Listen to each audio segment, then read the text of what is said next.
Question number 7 standard 12 subject account lesson number 6 साझेदार की निर्वृत्ति oblique मृत्यु। एक 8 + 9 मार्क्स का चैप्टर, 1 नंबर का MCQ और 1 नंबर का सेक्शन ई में सवाल नंबर 32 8 नंबर के लिए सॉरी। आज हम लोग सवाल नंबर 7वां देख रहे हैं इस चैप्टर का। पिछले 2 सवाल 2 वीडियो में अपलोड कर दिए गए हैं। खाते वही, पुनः मूल्यांकन, पूंजी, रोकड़ और आर्थिक चिट्ठा। आर्थिक चिट्ठा बनाया नहीं मैंने अभी, क्योंकि गणना का पॉइंट करने के बाद आर्थिक चिट्ठा वापस बना दिया जाएगा। अभी सबसे पहले एक बार सवाल पढ़ लेते हैं हम लोग, क्या खास है इसमें। पेज नंबर 266 पे है, 266 पे विजय, लक्ष्मी और सिद्धि एक पीढ़ी के 5, 3, 2 के प्रमाण में लाभ हानि बांटने वाले साझेदार हैं। ये पहले मैं लिख देता हूँ, पुराना प्रमाण हो गया 5, 3। जो पहली लाइन में लिखा रहता है वो पुराना प्रमाण रहता है। n बटे में कितना ले लेते 10। जितना चीज़ें मिलते जाए उतना आसान हो जाएगा अपना। यहाँ लिख देते हैं पुराना। आगे बढ़ते हैं। विजय और 1, 4, 16 के दिन सिद्धि निर्वित होती है। ये भी मैंने कहा जो निर्वित है उससे पहले ऐसा कुछ संकेत बना लो ताकि आपको पता चलता रहे ये व्यक्ति निर्वित हो रहा है। ठीक है, आगे विजय लक्ष्मी के लाभ हानि का नया प्रमाण आ गया। किसके? विजय और लक्ष्मी। क्यों? क्योंकि सिद्धि क्या हो रही है? निर्वित हो रही है। भैया नया भी मिल गया मुझे। कितना कितना मिल गया? 2 और 3 मिल गया है, तो 2 और ये हो गया 3, यानी कितना हो गया 5। यानी अब हमें क्या मिल जाएगा? यहाँ से लाभ का प्रमाण मिल जाएगा। फिर भी सवाल पूरा देख लेते हैं। ख्याति का मूल्यांकन 60,000 रोज ये पॉइंट हो रहा है दोनों वीडियो में। विनियोग 40,000 पे जिसे सिद्धि ले गई। देनदारों पर 3,000 डूबत, 5% अनामत। नहीं दर्शाई स्टॉक की कीमत उसकी लागत कीमत की अपेक्षा 1,000 अधिक आकी गई है, दर्शाए गए। कारीगर मुआवजा का दावा 7,000 मंजूर है। सिद्धि को 12,000 रुपये रोकड़ चुकाने हैं और बाकी जो पैसा बचेगा क्या करेंगे? लोन दे देंगे। ठीक है, चलिए सवाल हो गया। और आगे आपको तलपट दी है और लिखा है आवश्यक खाते तैयार करके निवृत्ति के बाद की पक्की तलपट बनाइए। तो सबसे पहला काम मैंने आपको क्या कहा है? 2 खातों की शेष लिखनी है, पूंजी खाते की जमा शेष और रोकड़ खाते की उधार शेष। तो पूंजी खाते में जमा तरफ शेष आगे लाए, ये आपका प्राथमिक काम है। मैंने स्टेप में भी बताया है सवाल के कि पहले क्या करना है, शेष आगे लाए। और आपके पास रिजर्व दिया कैपिटल दिया है 85,000, 64,000 और 71,000। 85,000, 64,000 और 71,000। और रोकड़ का पैसा देख लीजिए, रोकड़ और बैंक दोनों हो सकता है या खाली रोकड़ हो। 36,000 रुपये दिया है। रोकड़ हमेशा उधार शेष होती है, शेष आगे लाए। कितना रुपए? 36,000 रुपये। ये प्राथमिक काम हो गया। अब अपना दूसरा स्टेप क्या है? लाभ के प्रमाण की गणना करना। तो पहले रूल के मुताबिक देखिए कि पुराना भी दिया है, नया भी दिया है, तो लाभ के सूत्र से हम आसानी से कर सकते हैं। तो सबसे पहले V का लाभ का सूत्र नया माइनस पुराना, 2/5 माइनस 5/10। 10 दूना 20, 5 पचे 25 बटे 50 माइनस 5/50। हाथ पिक्चर थोड़ी उल्टी हो रही है। अब देखते हैं L का लाभ बराबर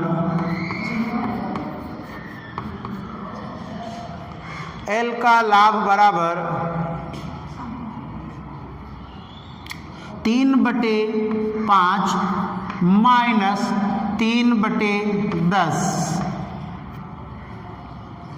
हो गया आपका 10 तिहाई 30, 5 तिहाई 15/50, यानी आ गया 15/50। अब देखिए मैंने आपको दूसरे वीडियो में रोज नामचा लिख के बताया था कि किसी व्यक्ति का त्याग आ जाए तो यहाँ पे ये लाभ का सूत्र है, मतलब ये क्या है, त्याग है, और इसे क्या हो रहा है, लाभ हो रहा है। ठीक है, तो अब यहाँ क्या होगा, यहाँ पे सिर्फ एल ही पूरा पैसा चुकाएगा। अब यहाँ पे एक तो किसको पैसा मिलेगा, सिद्धि, क्योंकि सिद्धि जाने वाली है, उसकी ख्याति मिलने वाली है, और उसके बाद यहाँ विजय को भी पैसा मिलेगा, क्योंकि वो क्या कर रहा है, त्याग कर रहा है, और दोनों को पैसा कौन चुकाएगा, लक्ष्मी चुकाने वाली है। अभी तक क्या होता था कि ये दोनों मिलकर जाने वाले को पैसा चुकाते थे, लेकिन यहाँ पे क्या होने जा रहा है, यहाँ पे जो है कि एक व्यक्ति त्याग कर रही है तो उसे भी ख्याति मिलेगी, और वो ख्याति कौन चुकाएगा, एल, यानी यहाँ ख्याति दो लोगों को मिलेगी, निर्वृत्त होने वाले को और त्याग करने वाले को, और दोनों की ख्याति कौन चुकाएगा, लक्ष्मी चुकाने वाली है। अब आप इसको छोटा कर लीजिए, क्योंकि अब हर समान करने का कोई मतलब नहीं है। 5 एकम 5 और 5 दाम 50, यहाँ पे भी 5 तिहाई 15, 5 दाम 50, ये हो गई आपके ख्याति की गणना। अब क्या करते हैं, इसे हटा देते हैं, आप याद रखिए, नहीं तो नीचे चलिए, कोई वांधा नहीं, स्पेस है अभी अपने पास।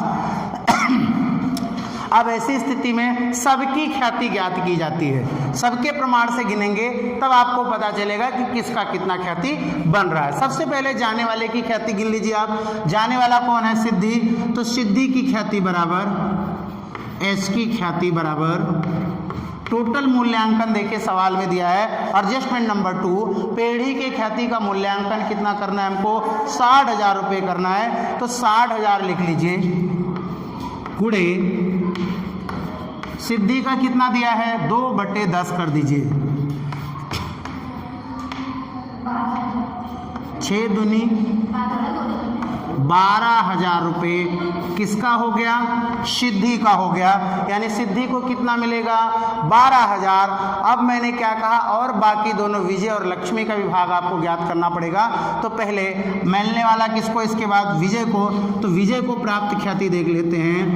विजय को प्राप्त ख्याति 60,000, लेकिन विजय का जो आपने प्रमाण ज्ञात किया है वहां से गिनना है 1/10, नहीं प्लस में ही करना है, माइनस लगाना नहीं है यहाँ पे, क्योंकि वो तो संकेत तक खाली पैसा चुकाया जाएगा। 6,000, यानी ये दोनों को पैसा क्या हो रहा है, मिलेगा। अब देखिए चुकाने वाला कौन है, चुकाएगी पैसा इन लोग को लक्ष्मी, लक्ष्मी द्वारा चुकाई रकम बराबर चुकाई ख्याति बराबर 60,000 ही लेना आपको, गुणे कितना आया है, 3/10, यहाँ हो गया 18,000। देखिए आपका इक्वेशन भी बैठ गया, यानी एल कितना ख्याति चुकाएगा, 18,000 रुपये चुकाएगा। 18,000 में सिद्धि को मिल जाएगा 12,000 और विजय को मिल जाएगा कितना, 6,000। टोटल भी आपका बैठ ही जाएगा। ऐसी स्थिति में क्या कहा, फिर से आप ध्यान दीजिए, अगर एक को लाभ और एक को त्याग हो रहा है तो तीनों के भाग की ख्याति निश्चित की जाती है। अब तीनों के भाग की ख्याति में क्या होता है कि जिसकी रकम प्लस में रहती है, यानी जो लाभ किया रहता है, वो ख्याति दो लोगों को चुकाता है। किसको किसको, एक तो जाने वाले को, और एक जो व्यक्ति पीढ़ी में क्या कर रहा है, पीढ़ी में त्याग कर रहा है, उसको भी ख्याति चुकाई जाएगी। चलिए यहाँ से मिटा के मैं पहले रोज नामचा लिखता हूँ, फिर सवाल पे बढ़ूंगा। मिटा दिया जाइए, ओके। रकम आप लोग है ही आपके पास। अब क्या रोज नामचा है, जब एक व्यक्ति त्याग करता हो तो रोज नामचा क्या होता है, देखिए देने वाला हमेशा उधार और मिलने वाले को जमा। तो देने वाला यहाँ कौन है, एल, तो एल के पूंजी ऑब्लिक चालू खाता उधार। और अभी तक दो लोग उधार होते थे क्योंकि दो लोग पैसा चुकाते थे, अब यहाँ दो लोग जमा होंगे क्योंकि दो लोगों को पैसा मिलेगा। कौन कौन,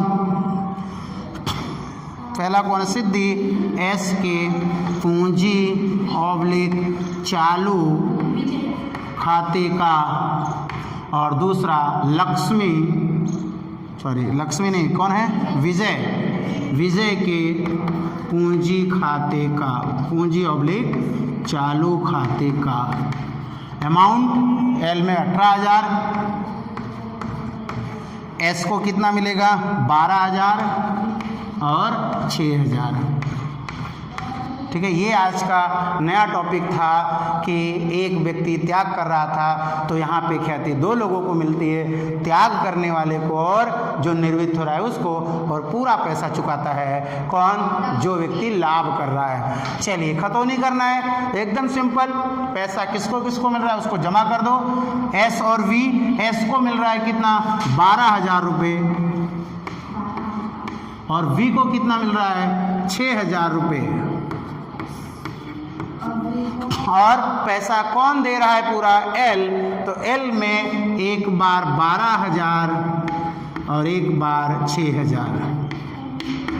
खतौनी में क्या करेंगे, यहाँ पैसा कौन दिया, किसका कॉलम छोटा, एल, तो लिख देना है एल के पूंजी खाते, और यहाँ 12,000 किसको मिला है, एस को, तो यहाँ लिखना है एस के पूंजी खाते, और दूसरा विजय, विजय के पूंजी खाता। ठीक है, यही इस पॉइंट में था। अभी तक क्या होता था कि पैसा एक लोग को मिलता था, दो लोग चुकाते थे, लेकिन यहाँ पैसा दो लोगों को मिल रहा है और चुकाने वाला व्यक्ति एक है। चलिए ध्यान देना इस टॉपिक को, 2-3 बार आप वीडियो रिवर्स करके देखिएगा तो ये पॉइंट क्लियर हो जाएगा।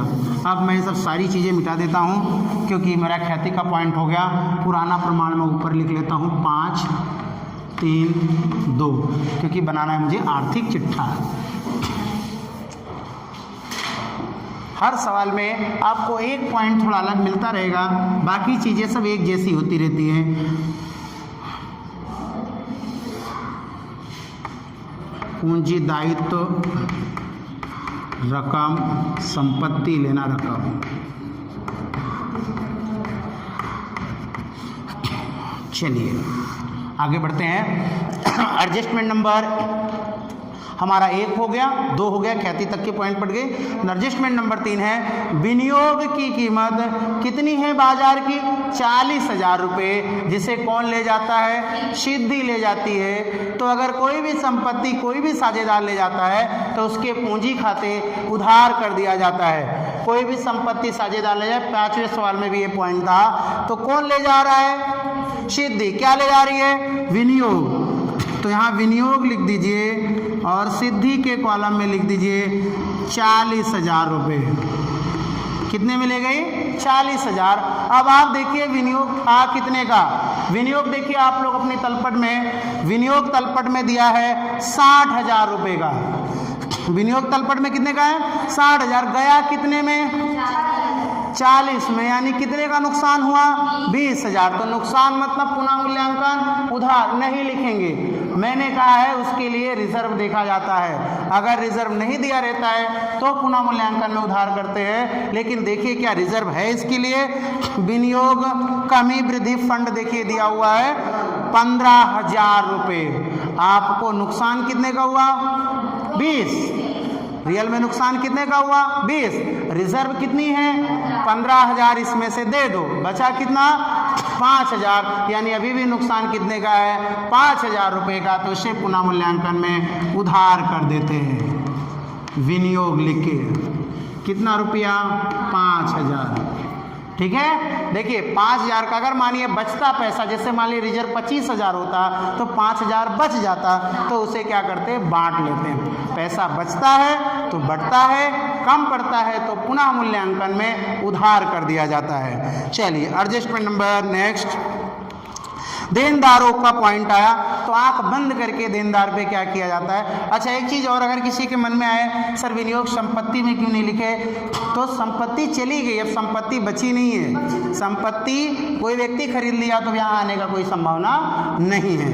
अगला पॉइंट है देनदार का, तो देनदार पे जो भी कुछ दिखे सब घटा देते हैं। देनदार हमारे टेक्स्ट बुक में है देखिए 60,000 रुपये, कितना है 60, सॉरी 7वें साल का देख लिया मैंने। देनदार है अपने पास 23,000 रुपये है। कितना है? 23,000। अब जितना चीज बोला है लाइन से घटा दे। चलिए आप लोग, पहले क्या बोला उसने? डूबत ऋण है 3,000 रुपये, तो माइनस डूबत ऋण 3,000 रुपये, कितना बचा? 20,000। आगे बढ़ जाइए। अब क्या लिखा है? 5% अनामत भी है, वो भी कर दो। माइनस डूबत ऋण अनामत, कितना? 5% मतलब 1,000। अब ये रकम को बाहर कर दीजिए, 19,000 रुपये। अब देखिए, दो चीज हो गया, डूबत ऋण और डूबत ऋण अनामत। तो इसको अलग अलग करके लिख सकते हैं या साथ में भी लिख सकते हैं आप। पहले ये कर दीजिए, डूबत ऋण क्या है? नुकसान है, तो पुनः मूल्यांकन में क्या हो जाएगा? उधार। हाँ, डूबत ऋण कितना हो गया? 3,000 रुपये। अब देखिए, ये रहा डूबती अनामत, वो डूबत ऋण था इसलिए मैंने उसको साफ करके अलग ही लिख दिया। अब यहाँ क्या दिया है? डूबत ऋण अनामत। एक साथ में भी लिख सकते हैं, अलग अलग भी कर सकते हैं आप। डूबती अनामत इसका कितना है? 1,000। इसका कितना आया? 1,000। और हमारे पास कितना है? 4,000 रुपये। यानी यहाँ पे क्या हो रहा है? फायदा हो रहा है। देखिए, पहले कितना मान के रख दिया आप लोगों ने? 4,000, लेकिन रियल में कितने का हुआ?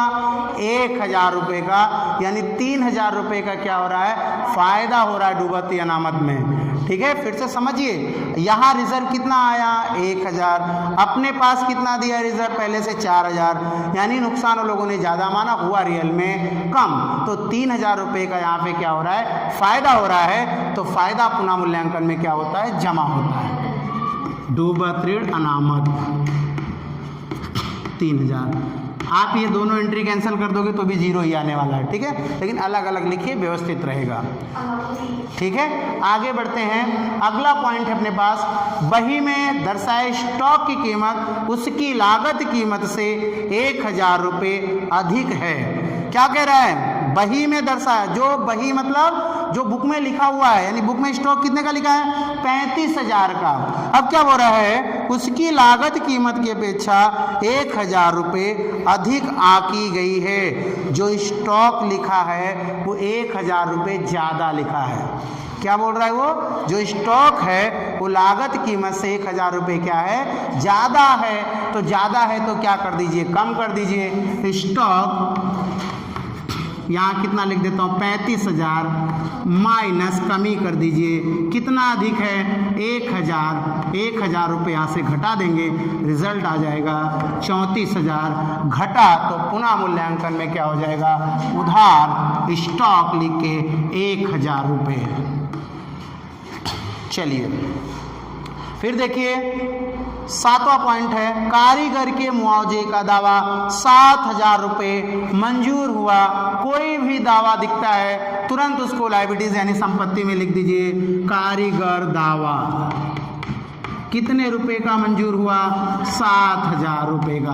अब इसके लिए भी रिजर्व होती है, अगर नहीं है तो पुनः मूल्यांकन में उधार। देखिए, कारीगर के लिए दिया हुआ है, कारीगर मुआवजा फंड है मेरे पास 17,000 रुपये। कितना दिया है? 17,000। और दावा कितने का हुआ है? 7,000 रुपये का। यानी 10,000 बच गया। 17 था, 7 दे दिया मैंने, बचा कितना मेरे पास? 10,000। तो अभी मैंने बताया था विनियोग के पॉइंट में कि अगर विनियोग में पैसा कम पड़ा था इसलिए उधार हुआ था, यहाँ पैसा बच गया तो काट लेंगे, बांट देंगे इसको। क्या है? हाँ, कारीगर अनामत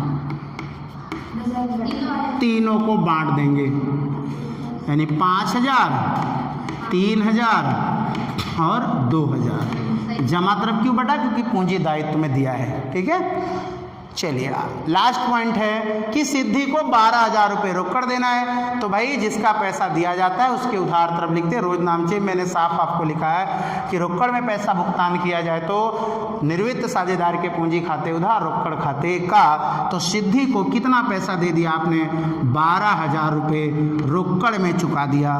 तो यहाँ लिख दीजिए रोकड़, और यहाँ उधार, तो रोकड़ में क्या हो जाएगा? जमा एस के पूंजी खाते।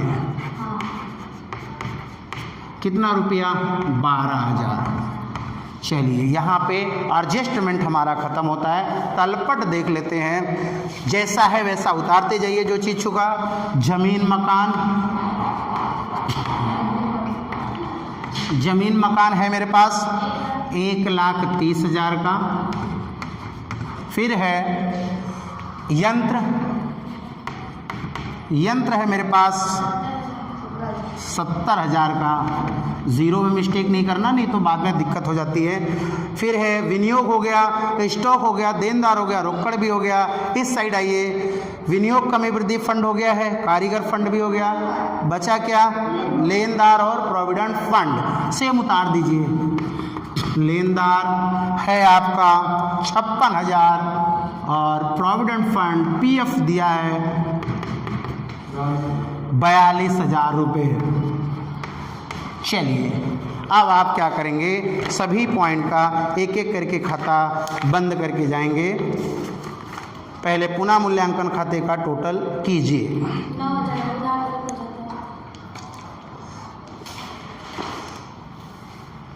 चलिए इधर कितना हो रहा है? 5, 3, 8, 1, 9। सबको दिख रहा है इधर 9,000 ज़्यादा ही हो रहा है भाई। और 9,000 यहाँ भी लिख दिया मैंने, घटा दीजिए। अब ये क्या है? ये है आज हानि, क्योंकि नुकसान का टोटल ज़्यादा हो रहा है। हानि कहाँ ले जाते हैं? पुनः मूल्यांकन खाते ले जाएंगे, लेकिन बांट के। विजय, लक्ष्मी और सिद्धि पुराने प्रमाण में बांट दीजिए तो हो जाएगा 3,000,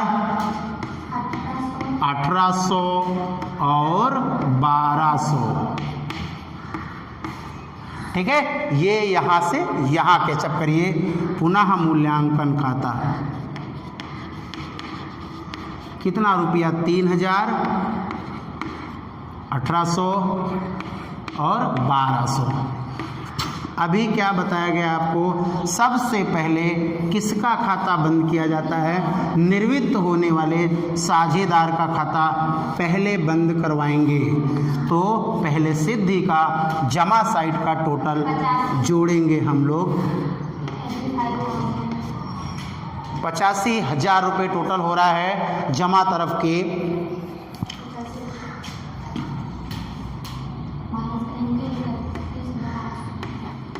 85,000 और 85,000 में से माइनस कर दीजिए 31,800। क्या है ये? देखिए लास्ट एडजस्टमेंट पढ़िए, लिखा था 12,000 रोकड़ देना है और बाकी पैसे की कोई सूचना नहीं। तो मैंने कहा है क्या बन जाएगा? लोन बन जाएगा, एस की लोन। और ये लोन कहाँ आती है? दायित्व में आती है। तो दायित्व में लिख दीजिए एस की लोन। कितने रुपए का लोन है? 31,800। बस बाकी अपने हिसाब से बंद कर लीजिए। 64 और 3 67,000। यहाँ पे 96,000, यहाँ पे 67,000 और 96,000 माइनस करेंगे। यहाँ से तो 3,000 है, 93,000 और यहाँ माइनस कर दीजिए दूसरा वाला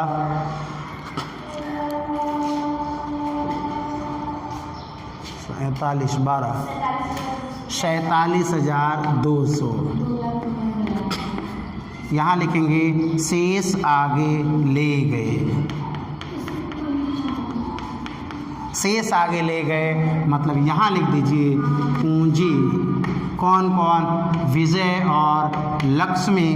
विजय का है 93,000, लक्ष्मी का है 47,200। दोनों को प्लस करिए 1,40,200। अब कौन सा अकाउंट बचा? कैश का, उसे भी बंद कर लीजिए। 36,000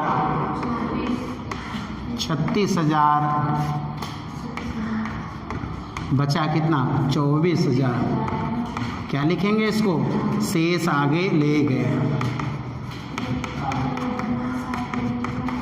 ठीक है। अब रोकड़ की शेष है तो कहाँ लिखना है, रोकड़ संपत्ति में लिख देना है। रोकड़ शेष 24,000, दोनों साइड का टोटल करेंगे। टोटल करिए, पक्की तलपट का योग 2,77,000। यहाँ पे ध्यान से टोटल करना सभी को, ताकि आपका मिस्टेक ना हो, ठीक है। तो ये सवाल परिपूर्ण हुआ। यहाँ पे एक ही मेन पॉइंट था, वो था ख्याति का। उसे बार बार आप रिवर्स करके देखेंगे तो क्लियर हो जाएगा।